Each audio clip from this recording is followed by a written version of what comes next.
This story is a work of fiction created to inspire resilience, self-worth, and love beyond appearances. The birthmark portrayed represents individuality and strength, not imperfection. This story does not intend to mock, demean, or misrepresent anyone living with visible differences. They say beauty opens doors. But nobody tells you what happens when you're born with something the world doesn't understand. I learned early that people don't stare because they're curious. They stare because they're uncomfortable. Some whisper. Some pretend not to see. And some make sure you feel small. My name is Ruby. I wasn't born broken. I was born different. A wine-colored birthmark, a capillary malformation, stretches across the left side of my face. Doctors call it harmless, but society treats it like a stain. Growing up in the States, I learned to walk with my head down. Not because I was weak, but because surviving teaches you that silence is a shield. Yet every night, after long shifts and tired feet, I would scroll through my phone and see his face everywhere. Shin Jin-Tae, the ruthless Korean billionaire. CEO of Aurora Cosmetics, a global empire built on the obsession with perfection. Cold eyes, hair the color of icy platinum, and a heart reportedly made of the same stone as his skyscrapers. He lived in a world of glass towers and flawless models. I lived in a rented room with peeling paint and dreams that felt too big for a girl the world tried to hide. I didn't love him. I didn't even know him. But I admired him. He represented the power to define what was beautiful. I never imagined that one day, I would be the one mopping the floors of his kingdom. The first day I walked into Aurora's New York headquarters, I kept my eyes on the marble. I was just a cleaner. A ghost in a navy uniform with my long black coils tucked tightly back. I passed posters of models with skin like porcelain. I pushed my cart past them, whispering to myself, just clean. Just breathe. Just disappear. Then it happened. The executive corridor was supposed to be empty. I was mopping near the private elevator when the chime rang. I panicked, pulling my cart back too quickly. The bucket tipped. Soapy water rushed across the pristine floor, splashing against a pair of hand-stitched leather shoes. I froze, my heart hammering against my ribs. I didn't look up. I dropped to my knees, grabbing a cloth to soak up the mess. I'm so sorry, sir. I'll have it fixed in a second. I'm so sorry. Stop, a voice commanded. It wasn't loud, but it had the weight of an Arctic winter. I stopped moving. Slowly, I lifted my head. Standing there, looking down at me with an expressionless face, was Shin Jin-Tae. His silver hair caught the overhead lights, making him look like an ancient, beautiful deity. I waited for the shout. I waited for him to call security and have the scar-faced girl thrown out for ruining his shoes. But he didn't move. His gaze traveled from my trembling hands, up my arms, and finally settled on my face. Most people look at my birthmark and then immediately look away in guilt or disgust. Jin-Tae did neither. He stared directly at the deep wine-colored patch on my cheek. He looked at it with the same intense, analytical focus he probably used to study a billion-dollar merger. "What is your name?" he asked. His English was perfect, clipped, and cold. "Ruby," I whispered, my voice cracking. "Ruby Vance." He stepped closer, moving into my personal space until I could smell his scent, sandalwood and something sharp, like ozone before a storm. He reached out. I flinched, expecting him to touch the mark as if it were a curiosity in a museum. Instead, he tucked a stray black coil behind my ear, his fingers barely brushing my skin. The contact felt like a localized electric shock. "Ruby," he repeated, the name sounding different when he said it. "Why do you hide your face with your hair, Ruby?" "Because people don't like to see it, sir," I said, my pride flickering briefly through my fear. "People are fools," he remarked, his eyes locking onto mine. There was no pity in them. There was something else, a dark, simmering curiosity that made my stomach flip. "Go back to your work. But don't hide your face in my building again. It's a waste of my time to look for someone who is trying to be invisible." He walked past me without another word. I stayed on the floor for a long time, the cold water soaking into my uniform. My heart wouldn't slow down. He hadn't mocked me. He hadn't fired me. He had looked at me longer than anyone ever had, and for the first time in 24 years, I didn't feel like a mistake. The next few days were a blur of whispers. Word got out that the big boss had stopped to talk to the cleaner with the stain. My supervisor, a woman who usually ignored me, started watching me with narrow, suspicious eyes. The other staff members giggled when I passed. "Did you see?" One girl whispered loudly in the break room. "The freak thinks she caught his eye." As if Jin-Tae would ever look at a face like that for more than a second. I kept my head up, just like he told me, even though it felt like being naked in a room full of critics. Every time I saw him from a distance, walking through the lobby or getting into his car, I felt his presence like a physical pull. And every time I noticed his eyes would find me. Just for a second. A brief, icy contact that left me breathless. One Tuesday evening, I was cleaning the main photo studio. The room was empty, filled only with the scent of hairspray and the lingering heat of the massive stage lights. I looked at the white backdrop, then at my reflection in the dark glass of the camera lens. I touched my cheek. "Do you think you are ugly?" I jumped, spinning around. Jin-Tae was leaning against the doorway, his suit jacket off, his white shirt unbuttoned at the collar. He looked tired, but his eyes were sharper than ever. "I think the world thinks I am," I replied honestly. He walked toward me, the rhythm of a step slow and predatory. "I don't care about the world. I asked what you think." I don't know anymore," I breathed. He stopped inches from me. The height difference was intimidating. I had to tilt my head back to look at him. The tension in the room was thick, heavy with the things we weren't saying. I could see the slight pulse in his neck. He was ruthless, they said. He ruined lives for profit. But standing here, he felt like the only person who had ever truly seen me. "I am launching a new line," he said, his voice dropping to a low, gravelly tone. "It is about raw beauty. Authenticity. I have looked at 1,000 models, and they are all boring. They are all the same. They are all replaceable." He raised his hand, his thumb tracing the line of my jaw, stopping just at the edge of the birthmark. I stopped breathing. The heat from his skin was overwhelming. He whispered, his eyes dark with an intensity that made my knees weak. "You are not replaceable, Ruby." "Sir, I'm just a cleaner," I managed to say, though my heart was screaming something else. "You were a cleaner," he corrected, his grip on my jaw tightening slightly, not enough to hurt, but enough to show his possession. "Now, you are the face of Aurora." I laughed, a short, nervous sound. "You're joking." "The board would never allow it." "The public would." "I own the board," he snapped, his face inches from mine. "And the public will do exactly what I tell them to do.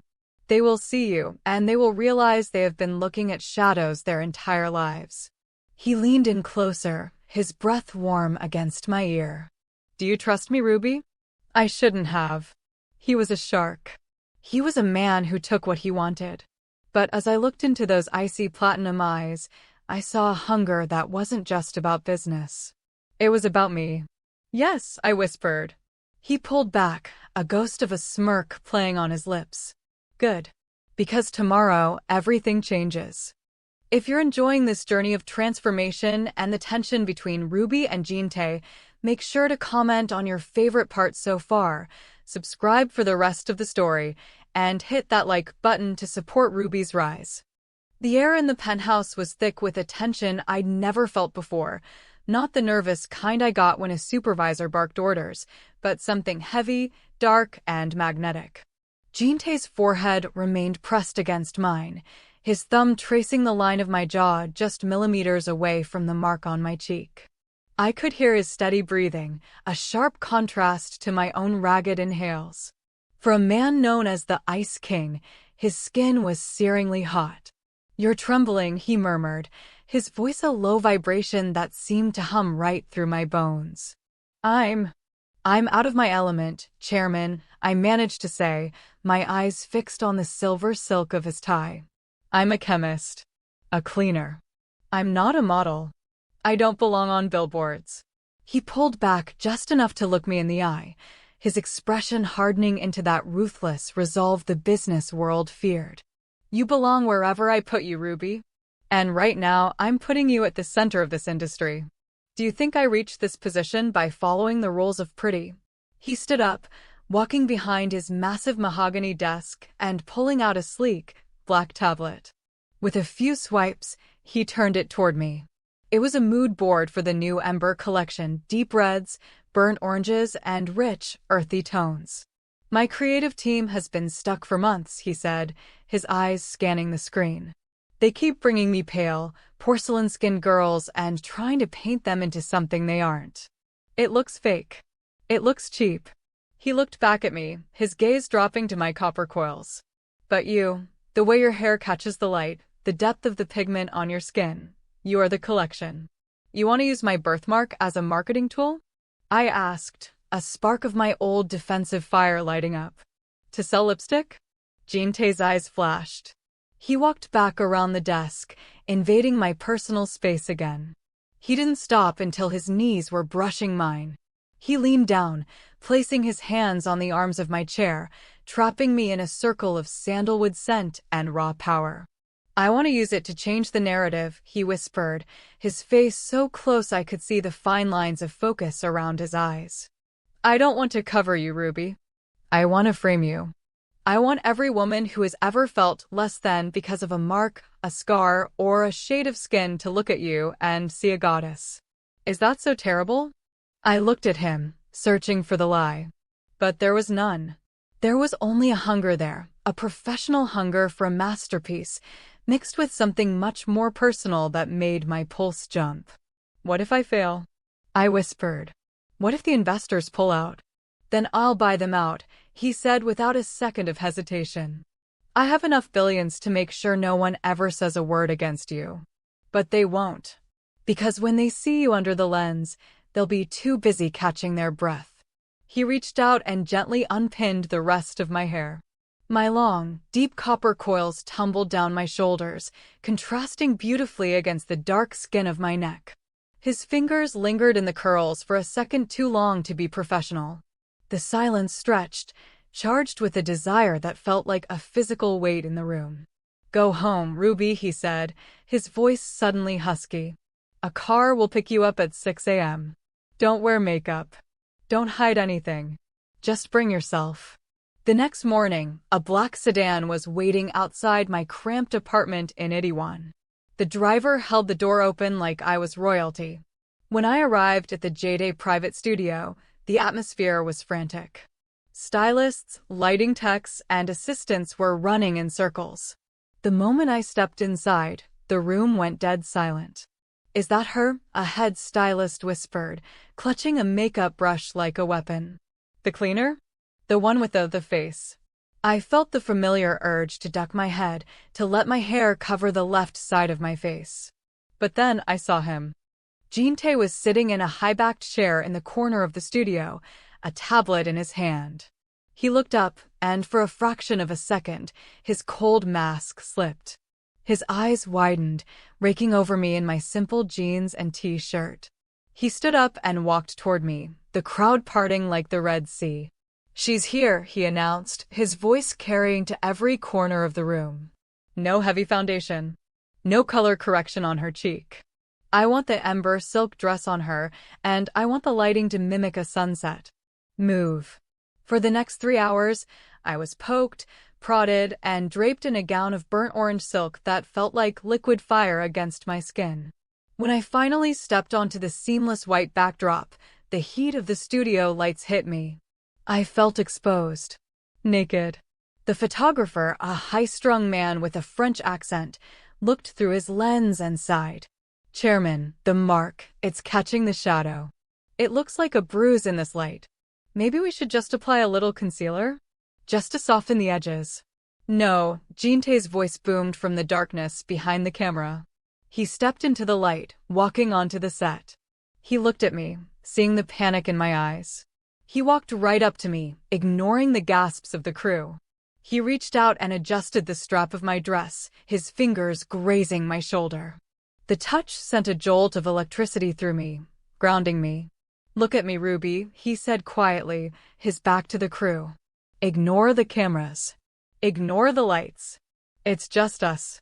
"They're staring, Jin-Tae," I whispered, using his name for the first time. His eyes darkened at the sound of it. "Let them stare. They've never seen anything this beautiful. Give me that fire I saw in the lobby.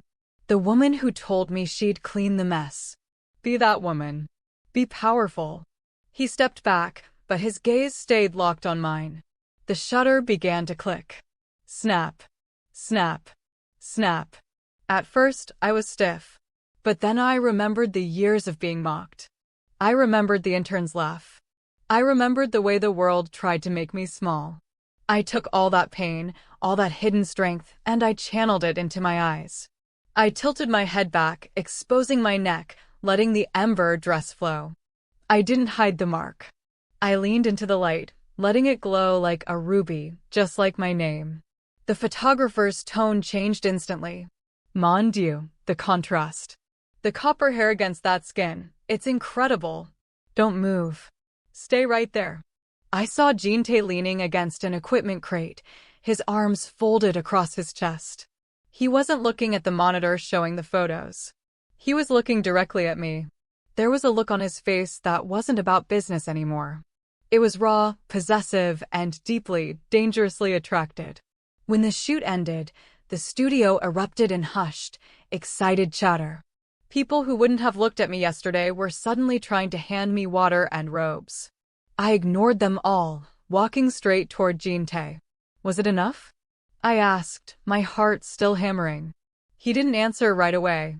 He reached out, taking a loose copper coil between his fingers and tucking it behind my ear, fully exposing the port wine stain. He leaned down, his breath warm against my ear. "It was more than enough," he whispered, his voice thick with restraint. "You've just started a war, Ruby Vance. And I'm the only one who can protect you from what comes next." "What do you mean?" "The world isn't ready for a woman like you to be this powerful," he said, his eyes dropping to my lips before snapping back to mine. "But I've been waiting for a reason to burn the old world down anyway." Before I could respond, his assistant rushed over, looking pale. "Chairman, the board of directors. They've seen the raw feeds from the studio. They're calling an emergency meeting. They say this will ruin the brand's reputation in the Asian market." Jin-Tae didn't even flinch. He gripped my hand, his palm firm and dry. "Good. Tell them I'll be there in 10 minutes. And tell them I'm bringing the new face of Jade with me." He looked at me, a challenge in his eyes. "Are you ready to walk into the lion's den, Ruby? Or do you want to go back to your mop?" I looked at our joined hands, then up at his icy platinum hair and the fierce protection in his gaze. "I'm never picking up that mop again." "That's my girl," he murmured, the term of endearment sending a flush through my entire body that had nothing to do with the studio lights. The elevator ride to the boardroom felt like a journey to the gallows, but Jin-Tae's hand never left the small of my back. It was a heavy, grounding presence. Every time the gold-plated doors reflected my image, the orange silk dress, the copper coils, the bold mark on my face, I felt a surge of vertigo. "Who is this woman?" "Head up, Ruby," Jin-Tae murmured, his voice cutting through my panic. "You are the most expensive thing in this room. Act like it." The door slid open to a cavernous room filled with men in charcoal suits. The air was cold, smelling of stale coffee and old money. As we walked in, the silence was sharp enough to cut. 20 pairs of eyes landed on me, and I saw the immediate recoil in several of them. It wasn't just my birthmark. It was the fact that I was a black woman in a silk dress standing next to their untouchable golden boy. "Jin-Tae, this has gone far enough," a man at the end of the table barked. This was Director Park, the oldest and most conservative member of the board. He pointed a trembling finger at me. "We saw the digital previews. You've put a common maintenance worker in the Ember line? Have you lost your mind? This is a luxury brand, not a charity for the flawed." I felt the familiar sting of those words, the old urge to shrink away. But Jin-Tae's hand tightened slightly on my waist, his thumb grazing the silk of my dress. He didn't sit down. He stood at the head of the table, looking like a predator surveying a herd of slow-moving prey. A charity for the flawed? Jin-Tae repeated, his voice dangerously soft. Director Park, you've spent 40 years selling products to hide women's faces. You've convinced them that perfection is a matte finish and a lack of character. And look at our quarterly reports. Sales are stagnant. The youth are bored. They won't buy beauty from that, another board member sneered, gesturing vaguely at my face. Jin-Tae leaned over the table, his icy platinum hair falling forward. The Ice King was gone. In his place was a man with a fire that seemed ready to consume the room. They won't buy perfection anymore because they know it's a lie. They will buy Ruby because she is undeniable. Look at her. He turned me toward them, forcing me to face the judgment. She has a degree in chemistry from a top American university. She's been fixing your subpar formulas in her head while she cleaned your filth. And she carries a mark that looks like a sunset on her skin. You call it a flaw? I call it the first original thing this company has produced since my father died. We will not authorize the campaign, Director Park shouted, slamming his hand on the table. The stockholders will revolt. I own 51% of the voting shares, Park, Jin-Tae said, his voice dropping to a low, guttural growl that made my skin prickle. I don't need your authorization. I brought her here so you could see the face of the woman who is going to double our market value. If you don't like it, my assistant has your resignation papers ready. One by one, the men looked away, unable to hold Jin-Tae's ruthless gaze. I stood there, my heart hammering a frantic rhythm. I wasn't just a model, I was a weapon he was using to rebuild his kingdom. But when he looked at me, it didn't feel like business. He dismissed them with a wave of his hand, and as they filed out, whispering in hushed, angry tones, the room finally felt like it had oxygen again. I turned to him, my legs feeling like jelly. You just threatened to fire your entire board, for me? Jin-Tae didn't answer immediately. He walked to the bar in the corner of the room and poured 2 glasses of amber liquid. He handed one to me, his fingers lingering against mine as the glass changed hands. I didn't do it for you, Ruby, he said, though his eyes told a different story. I did it for the brand. And because I hate small-minded men. He stepped closer, his shadow falling over me. The boardroom was empty, the city lights beginning to twinkle through the floor-to-ceiling windows. The professional distance between us was evaporating. But, he continued, his voice dropping to a husky whisper, the way you looked at them, the way you didn't cry, it makes me want to do things that have nothing to do with business. He reached out, his hand finally coming to rest on the port wine stain on my cheek. His palm was warm, and he didn't pull away. He traced the shape of it with his thumb, his gaze intense, almost reverent. Does it hurt? He asked softly. No, I whispered. It's just blood vessels. A birthmark. It's beautiful, he murmured. It's like someone splashed wine on a goddess. He leaned in, his scent, that intoxicating mix of cold rain and expensive wood, filling my senses. My breath hitched. I could see the fine texture of his skin, the silver of his lashes. I wanted him to kiss me, and I was terrified of how much I wanted it. Jin-Tae, I breathed, his name a plea. He froze, his face inches from mine. I could see the battle behind his eyes, the ruthless CEO struggling against the man who had been captivated by a girl with a mop. His hand slid from my cheek to the back of my head, his fingers tangling deeply in my copper coils. He pulled me slightly closer, his body heat radiating through the silk of my dress. You have no idea what you're doing to me, he said, his voice raw with a restrained desire. I should keep this professional. I should focus on the campaign. But all I can think about is taking you away from these cameras and these people. He didn't kiss me. Instead, he pressed his lips firmly against my forehead, right at the hairline. It was a gesture so protective, so filled with a sudden, deep affection, that it hit me harder than a kiss would have. I'm going to make them bow to you, Ruby, he vowed against my skin. Every person who ever made you feel small will have to look up to see your face. I leaned into him, closing my eyes. For the first time in my life, I felt safe. Not because I was hiding, but because I was being seen. But as we stood there in the quiet of the boardroom, I knew the battle had only just begun. The campaign hadn't even launched, and the whispers were already turning into a roar. "What happens now?" I asked, looking up at him. "Now," he said, a dark, elegant smirk returning to his face, "we go to the gala. The entire industry will be there. And you're going to be on my arm." "As a model?" He leaned down, his lips brushing my ear, sending a shiver down my spine. "As mine."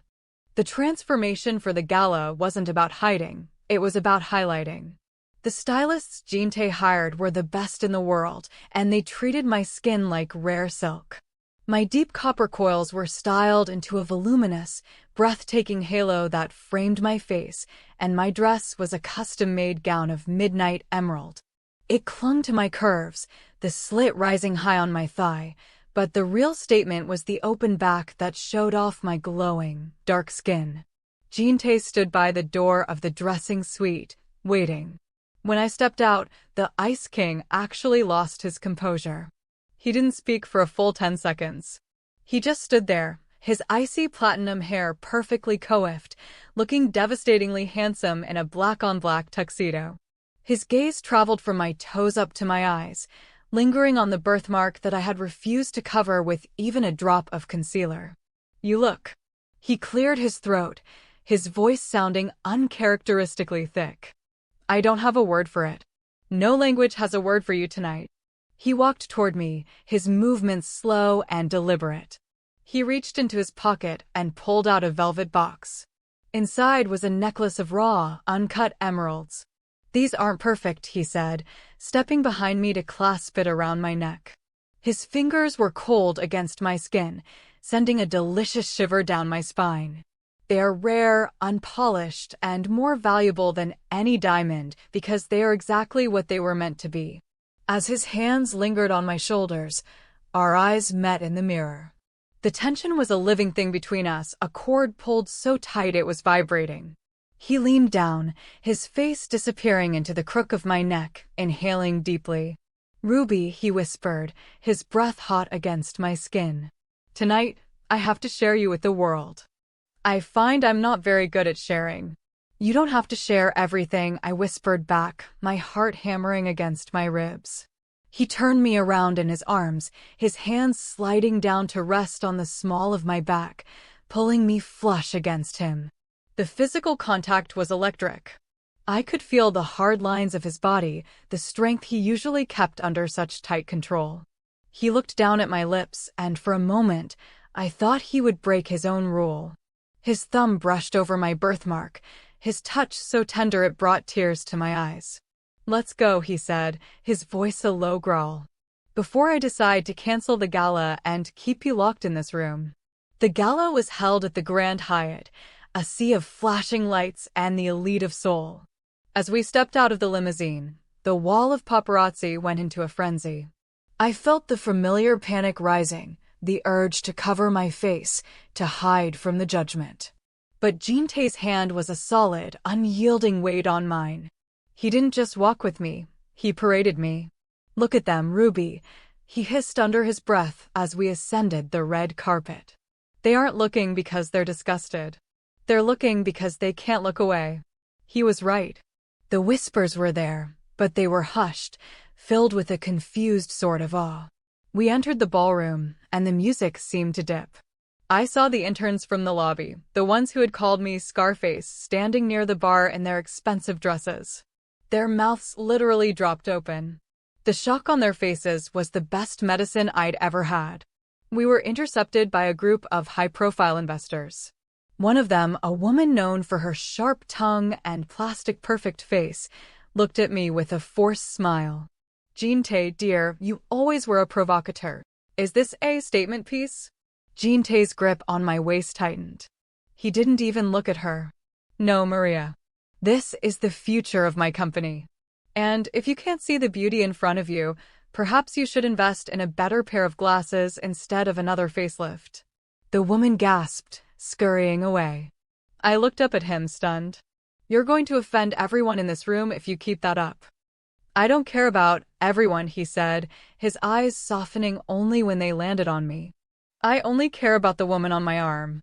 As the night wore on, the alcohol flowed, and the atmosphere grew more daring. We were on the dance floor, moving slowly to a soulful jazz melody. Jin-Tae held me close, his hand splayed across the bare skin of my back. My head was tucked under his chin, and I felt a sense of belonging I had never known. But the peace was shattered when the music stopped and the Ember campaign was projected onto the massive screens surrounding the ballroom. There I was, 40 feet tall. My copper coils wild, my eyes fierce, and my birthmark glowing like a brand of royalty. The room went silent. I held my breath, waiting for the laughter, waiting for the mockery. Then, a single person started clapping. Then another. Within seconds, the room erupted. It wasn't just polite applause, it was a roar of approval. The daring, the raw beauty, the sheer ruthlessness of the movie had captured the very people who had spent their lives trying to be perfect. Jin-Tae leaned down, his lips brushing my temple. I told you.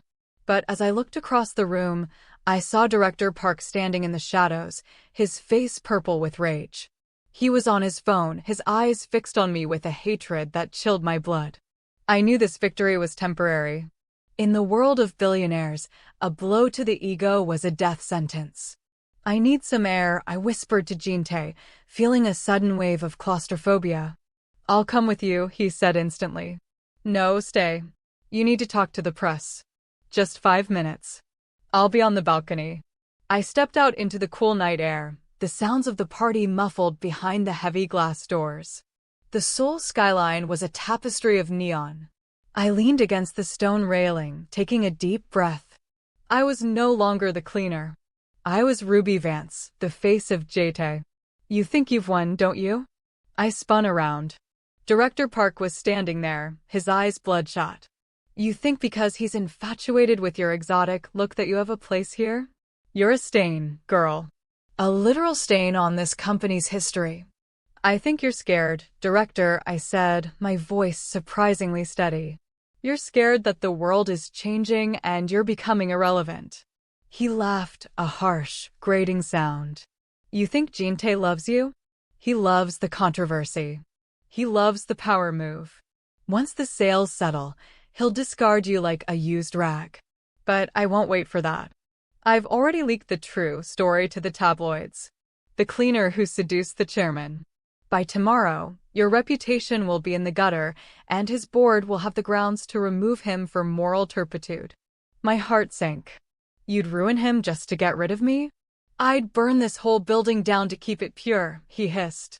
He stepped toward me, his hand raised as if to strike, but before he could reach me, the balcony door flew open. Jin-Tae stepped out, and I had never seen him look so terrifying. He didn't say a word.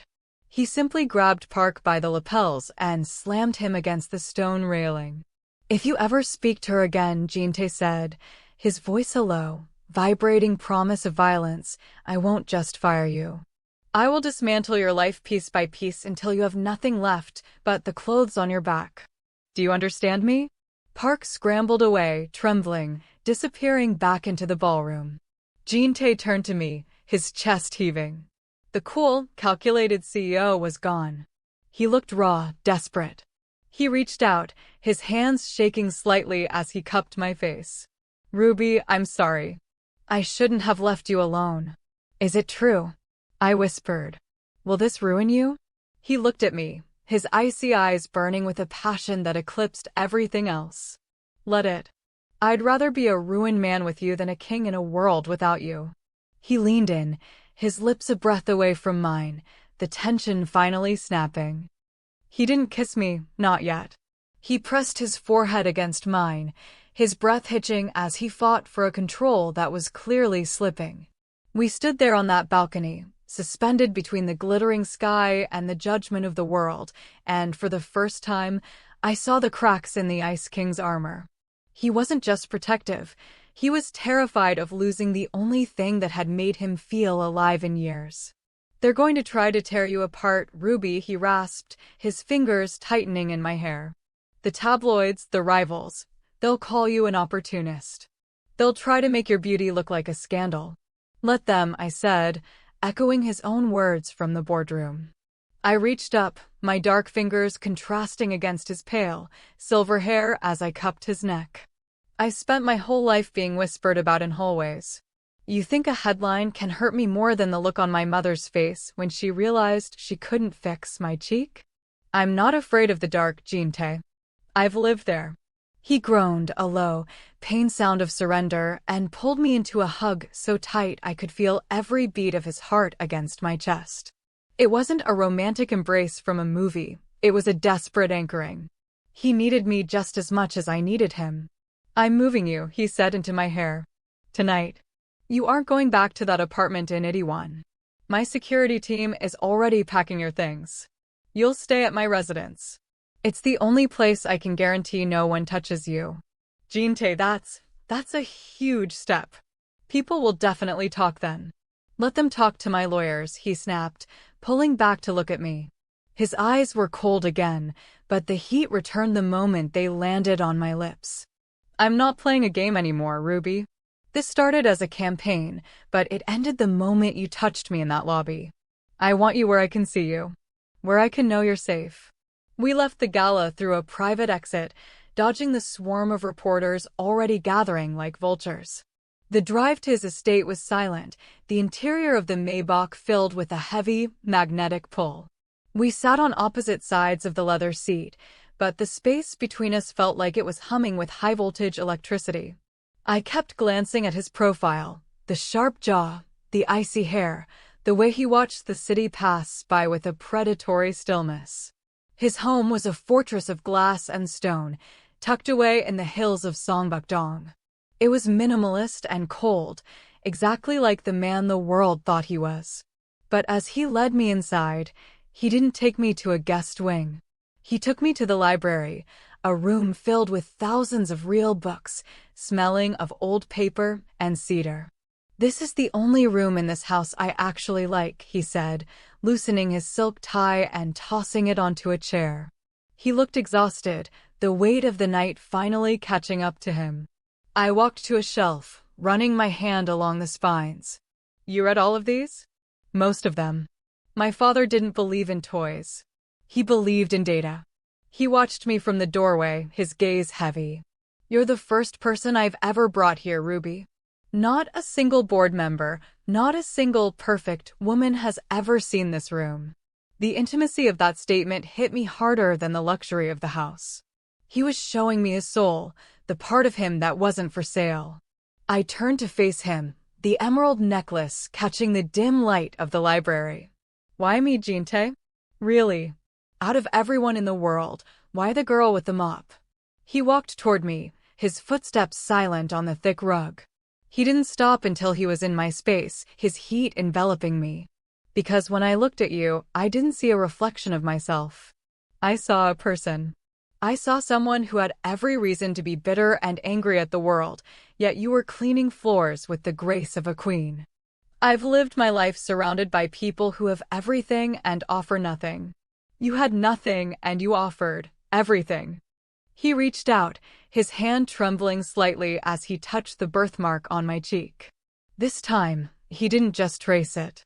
He leaned down and pressed a lingering, soft kiss directly onto the center of the port wine stain. My breath caught in my throat. A sob threatened to break out of my chest, but I choked it back. No one had ever kissed it. Not like that. Not with reverence. I don't want to hide you, Ruby, he whispered against my skin, his lips moving against the mark. I want to worship you. The tension snapped. He pulled back, his eyes dark with a hunger that was no longer just about protection. He looked at me with such raw desire that I felt it in my very marrow. I reached for the buttons of his vest, my fingers clumsy with sudden, overwhelming need. He stopped my hands, his grip firm but gentle. He shook his head, a pained smile touching his lips. If I start, I won't stop. And I want you to be sure. I want you to know that when you cross this line with me, there is no going back. You won't just be the face of my company. You'll be the center of my life. My enemies will become yours. My scandals will be yours. I've been a target my whole life, Jin-Tae, I whispered, leaning into him, my lips brushing his jaw. At least this time, I'm not standing alone. He let out a jagged breath and gathered me into his arms, carrying me toward the oversized leather sofa. The world outside was screaming, the headlines were being written, and Director Park was likely plotting our downfall. But in that library, under the scent of old books and sandalwood, the Ice King was melting, and for the first time in my life, the girl with the ruined face felt like the most powerful woman in the world. We didn't need words. Every touch, every lingering gaze, every silent breath was a confession. The way he looked at me, not as a project, not as a model, but as his equal, was more intoxicating than any wine. But as the sun began to peek over the Seoul hills, the real world came knocking. His phone, discarded on the floor, began to buzz incessantly. I looked down at the screen. Headline: Jin-Tae Chairman's scandalous affair with American maid. Is the empire crumbling? Jin-Tae didn't even look at the phone. He just pulled me closer, his chin resting on top of my copper curls. Let it crumble, he murmured. I'll build you a new one from the ashes. The world was a roar of notifications I couldn't silence. My face was on every news cycle in Korea and the West, sometimes as a pioneer, but more often as the ambitious American maid who had seduced the nation's most eligible bachelor. The comments sections were a battlefield. She's using him for a green card. Look at her face. He must be doing this for a tax write-off or a publicity stunt. I stood in the center of Jin-Tae's massive, cold living room, clutching my tablet until my fingers went numb. I felt that old, familiar shrinking sensation, the feeling that I was a mistake that needed to be erased. Stop reading them. Jin-Tae's voice was like a physical barrier between me and the world. He walked over and gently took the tablet from my hands, setting it face down. He looked different. His icy platinum hair was messy, his top buttons undone. He looked like a man who was ready to fight the sun for rising. They're saying I ruined you, Jin-Tae. The stocks dropped 4% this morning. The stocks will recover, he said, his eyes darkening as he stepped into my personal space. But if you lose that fire in your eyes because of some cowards behind keyboards, I'll never forgive myself. We're leaving. Leaving? To where? The paparazzi are at the gates. Let them watch, he muttered.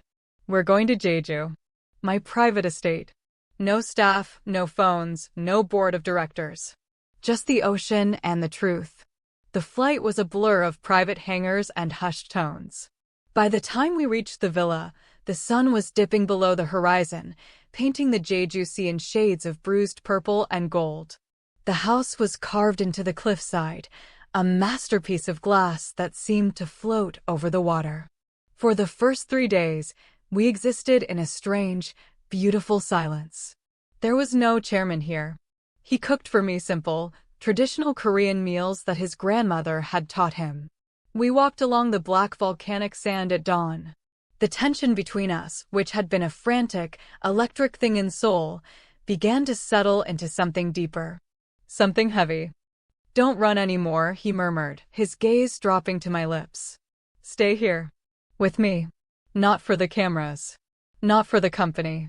He pulled me onto his lap, his arms wrapping around me with a possessive, desperate strength. He buried his face in the crook of my neck, his breath hot against my skin. The restraint we had practiced for weeks was fraying. I could feel the desire radiating off him, a dark, pulsing thing that demanded to be acknowledged. I want to show you, he rasped against my skin, that every inch of you is a masterpiece. I want to spend the rest of my life making sure you never feel the need to hide again. He hasn't kissed me yet. He just held me there, forehead to forehead, our breaths mingling in the quiet night. The silence was more sensual than any words. It was the sound of a man surrendering his crown for a woman the world told him was less than. Jin-Tae, I breathed, my hands sliding into his platinum hair, pulling him closer. The world is going to hate us for this. Then let's give them a reason to, he whispered. He leaned in, his lips finally brushing mine in a kiss that tasted of salt, whiskey, and 1,000 unspoken promises. It was slow, deep, and filled with a hunger that made the ground feel like it was shifting beneath us. But as we drifted into the deep, dark water of our own making, I knew that the peace of Jeju wouldn't last.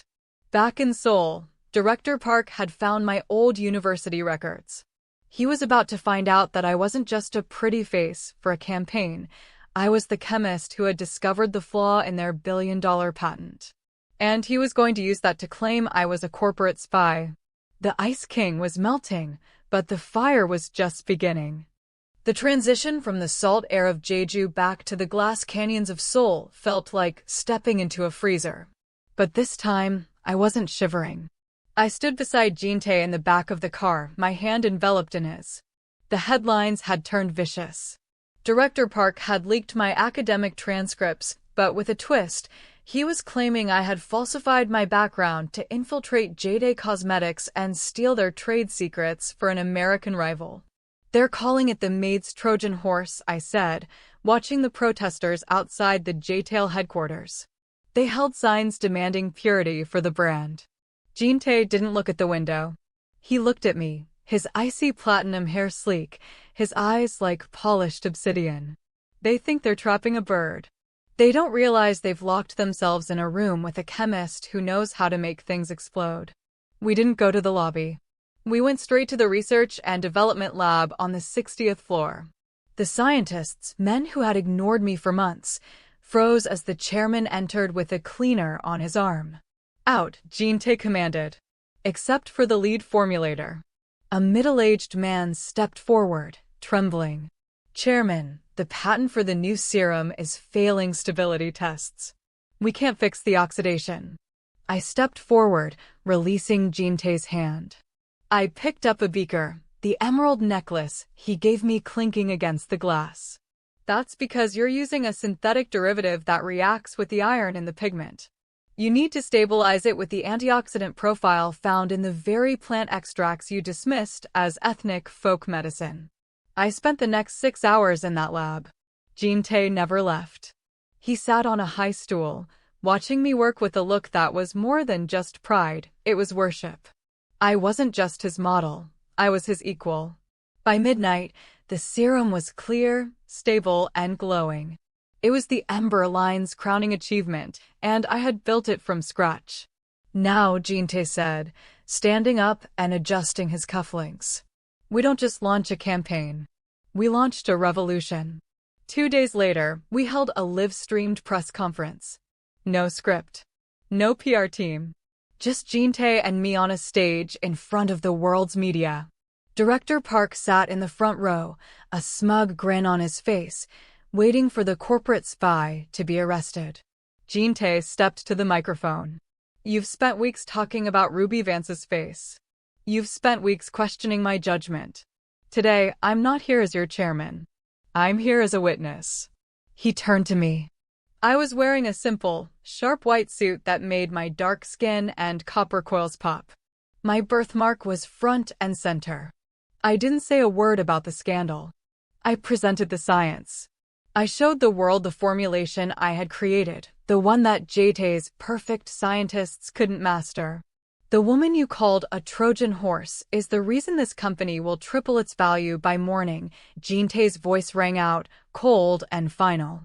And as of this moment, Director Park is terminated for attempted industrial sabotage and defamation. The room erupted. Security moved in on Park, whose face went from purple to a ghostly white. In the chaos, Jin-Tae didn't look at the cameras. He didn't look at the falling stocks that were suddenly skyrocketing. He walked over to me, took both of my hands in his, and led me away from the podium toward the private garden rooftop. The night air of Seoul was crisp. The city lights stretched out like a carpet of diamonds below us. The Ice King was gone. There was only the man who had burned his world down to build me a throne. I have a confession, he said, his voice dropping to that low, husky register that always made my knees weak. He reached into his pocket and pulled out a ring, not a diamond, but a deep, blood-red ruby set in platinum. I didn't bring you to the top floor to save the company, Ruby. You didn't.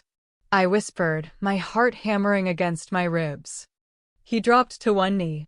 The sight of the most powerful, ruthless man in Korea kneeling before me, his platinum hair glowing in the moonlight, took my breath away. I brought you here because I couldn't imagine looking at this view with anyone else, he said, his voice thick with a raw, unshielded emotion. They taught me that beauty was a standard to be met. You taught me that beauty is the courage to be seen. I don't want a model, Ruby. I don't want a partner. I want the woman who saw through my ice and chose to stay anyway. He looked at my cheek, at the mark that had been my greatest shame, and his eyes filled with a terrifyingly beautiful light. Will you let me spend the rest of my life proving to you that you are the most exquisite thing I've ever touched? Ruby Vance, will you marry me? The silence on that rooftop was heavy with everything we had survived.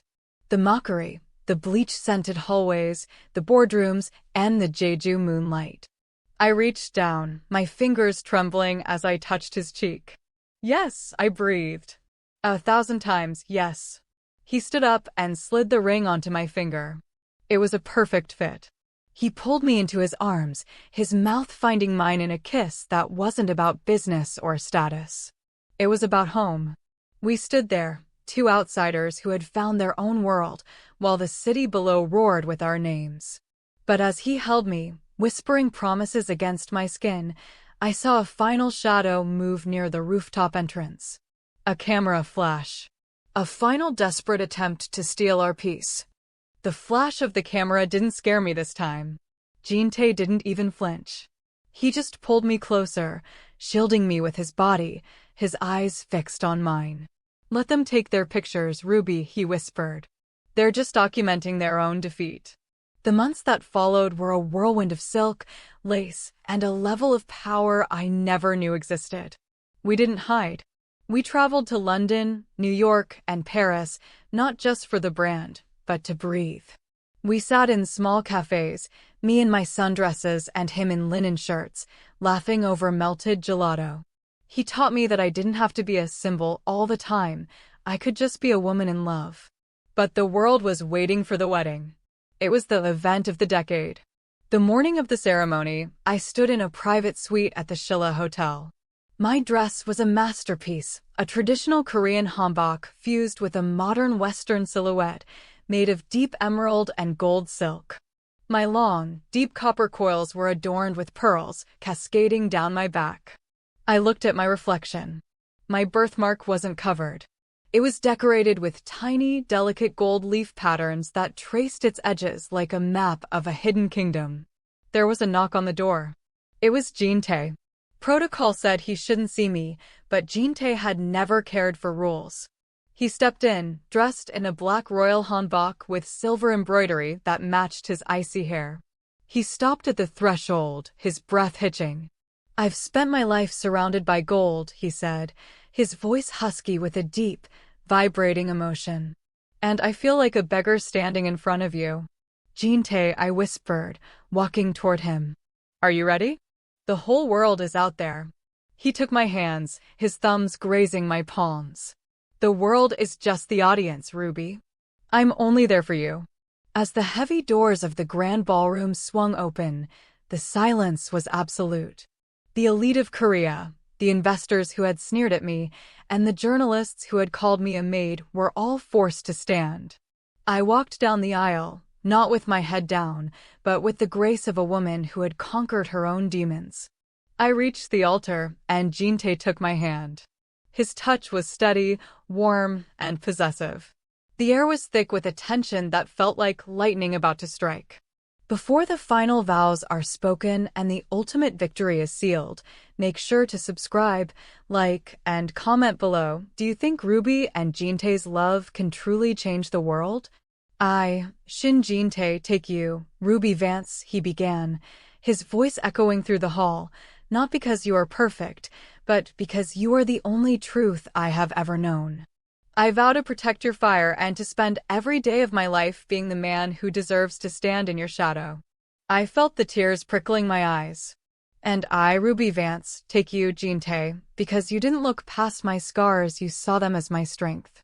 I vow to be your equal, your partner, and your home. When he kissed me, it wasn't a CEO's kiss. It was a man claiming his soul. The room erupted into applause, a roar of sound that marked the end of the Scarface cleaner and the beginning of the Empress of Jete. 5 years later, the gardens of our estate were filled with the sound of high-pitched giggles. I sat on the porch, a sketchbook in my lap, watching the legacy we had built.